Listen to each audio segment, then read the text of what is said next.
Alhamdulillahirabbil alamin wassalatu wassalamu ala asrofil anbiya'i wal mursalin nabiyina Muhammadin wa ala alihi wa ashabihi ajmain. Asyhadu an la ilaha illallah wahdahu la syarikalah wa asyhadu anna Muhammadan abduhu wa rasuluh. Allahumma shalli ala Muhammad wa ala alihi wa ashabihi wa man tabi'ahum bi ihsanin ila yaumiddin, amma ba'd.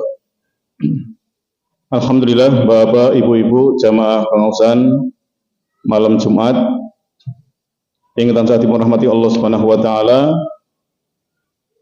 Puji syukur senantiasa kita panjatkan kehadirat Allah.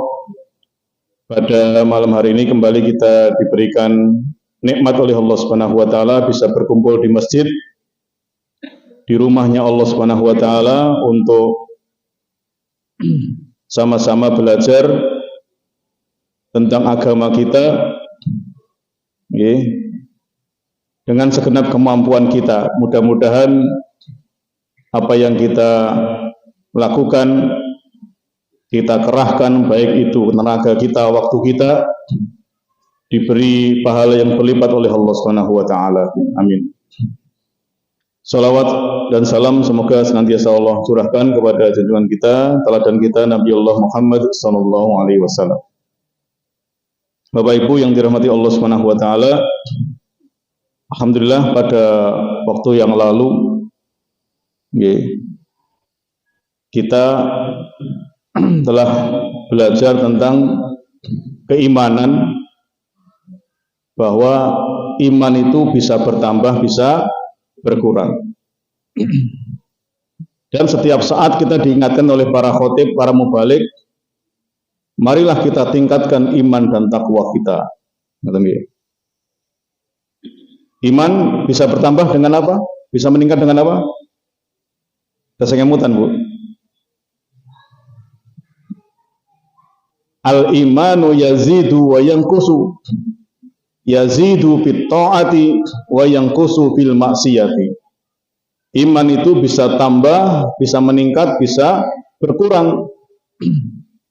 Iman bisa bertambah, bisa meningkat dengan ketaatan kepada Allah. Terus antara sebaliknya iman bisa berkurang itu ketika seseorang bermaksiat kepada Allah Subhanahu wa taala. Jadi sebenarnya antara iman dan takwa itu selalu berdampingan. Kalau kita ingin iman kita naik, ya mari bertakwa kepada Allah. Karena bertakwa itu sendiri artinya adalah melaksanakan perintah Allah dan menjauhi larangan Allah Subhanahu wa taala.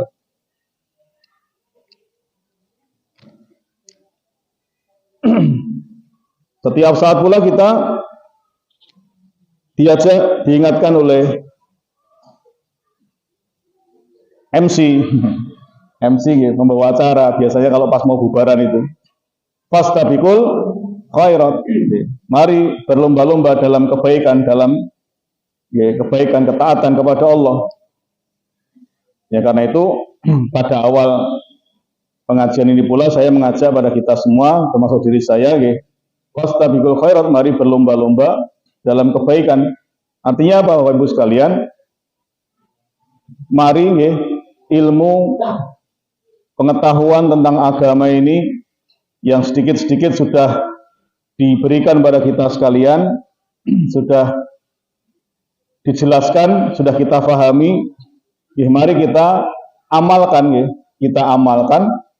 kita kerjakan dengan niat lillahi ta'ala, karena hanya dengan diamalkan ilmu yang kita pelajari itu menjadi ilmu yang bermanfaat.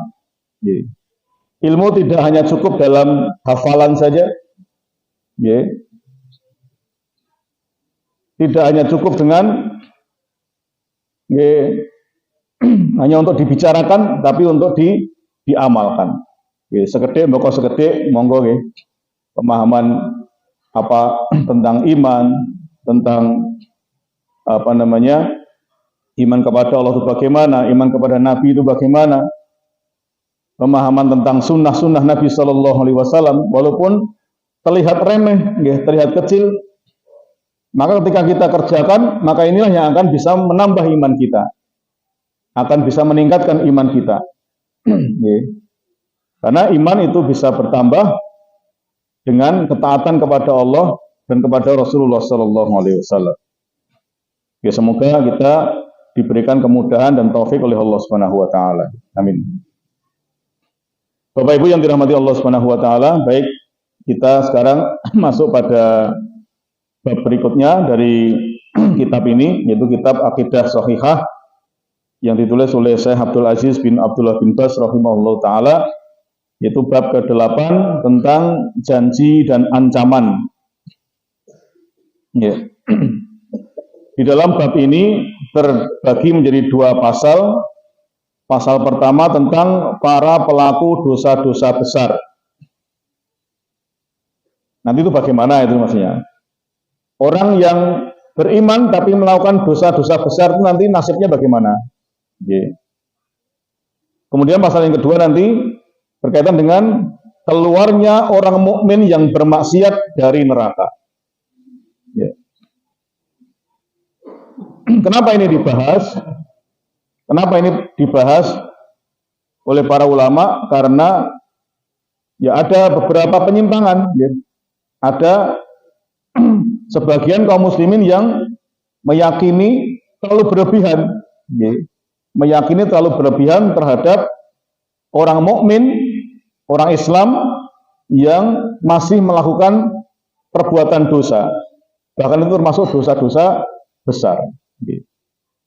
Maka Syekh bin Baz rahimahullah mengatakan dalam pasal pertama, para pelaku dosa besar tidak boleh mengkafirkan salah seorang dari kaum muslimin karena suatu kemaksiatan yang ia lakukan di luar kesyirikan dan kekufuran.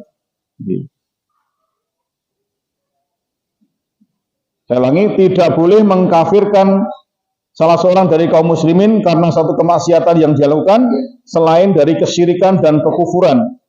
Contoh kemaksiatan yang mungkin dilakukan oleh seorang yang sudah Islam, seperti berzina, mencuri, makan riba, minum khamr, minum minuman keras, bahkan durhaka kepada orang tua, bahkan dosa-dosa besar lainnya. Catatannya adalah selama dia tidak menghalalkan dosa-dosa tersebut. Selama dalam hatinya, dalam keyakinannya itu bukan dalam rangka menghalalkan, oleh kira popo, bukan dalam rangka itu. Mungkin karena hawa nafsu dan yang lainnya. Kenapa? Di sini disampaikan firman Allah Subhanahu wa taala di surat An-Nisa ayat ke-48. Allah berfirman, A'udzubillahi minasyaitonirrajim. Innallaha la yaghfiru an yushraka bihi wa yaghfiru ma duna dzalika liman yasha. Al-ayah. Sesungguhnya Allah tidak akan mengampuni dosa kesyirikan, dan Dia Allah akan mengampuni segala dosa, segala dosa yang di bawah syirik atau selain syirik itu bagi siapa yang dikehendakinya. Ini jaminan Allah Subhanahu wa taala bahwa apabila dosa yang dilakukan oleh seorang hamba yang muslim, yang mukmin, asal itu bukan kesyirikan, bahkan ketika dosa itu masih di bawah mati, artinya dia belum taubat kepada Allah, maka itu nanti terserah Allah. Kalau Allah menghendaki, Allah bisa menghukumnya, dan kalau Allah menghendaki, Allah bisa mengampuni. Dijelaskan bahwa inilah madzhab salaf, inilah madzhab pemahaman Ahlus Sunnah wal Jamaah yang benar, keyakinan Ahlus Sunnah wal Jamaah bahwa seorang muslim tidak sampai keluar dari keislamannya karena perbuatan dosa yang dia lakukan, sekalipun dosa itu besar. Sekali lagi Nabi, kecuali kalau dia menghalalkan perbuatan dosa tersebut. Kecuali dia sadar terang-terangan menganggap ini rapopo atau ini halal, padahal itu jelas-jelas sesuatu yang diharamkan oleh Allah Subhanahu wa taala. Yaitu dia mengingkari keharuman perbuatan dosa tersebut. Allah dapat mengampuni semua dosa kecuali syirik. Nah, kemudian disampaikan dalil-dalil dari Al-Quran. Tadi yang pertama di surat An-Nisa ayat ke-48 tadi, ya, tentang bahwa Allah mengampuni dosa kemaksiatan jika kemaksiatan itu bukan kesyirikan sekalipun dosa-dosa besar.